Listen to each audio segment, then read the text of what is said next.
খবর 24 সাথে আপনাকে স্বাগত।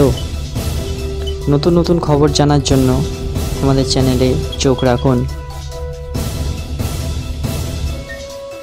নমস্কার, খবর 24/7 আপনাদের স্বাগত। দর্শক, অবিলম্বে যুদ্ধবিরতির পথে হাঁটবে রাশিয়া ও ইউক্রেন।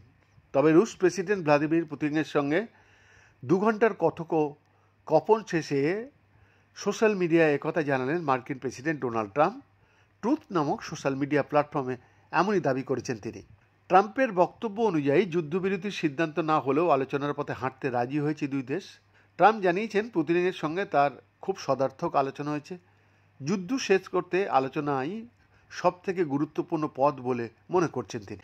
রাশিয়া ও ইউক্রেন সরাসরি কথা বলবেন বলেও জানিয়েছেন ডোনাল্ড ট্রাম্প। তবে শুধুমাত্র পুতিনের সঙ্গে কথা বলেই কাজ শেষ করেননি ট্রাম্প। ইউক্রেনের প্রেসিডেন্ট জেলেন্সকি, ইউরোপিয়ান কমিশনের chief Ursula von der Leyen, ফ্রান্সের প্রেসিডেন্ট এমানুয়েল মাক্রো, ইতালির প্রধানমন্ত্রী Giorgio Meloni, German chancellor Friedrich Merz ও ফিনল্যান্ডের প্রেসিডেন্ট আলেকজান্ডার স্টাবের সঙ্গে কথা বলেছেন তিনি। প্রত্যেককেই ট্রাম্প জানিয়েছেন যে রাশিয়া ইউক্রেন একে অপরের সঙ্গে যুদ্ধবিরতি নিয়ে কথা বলবে।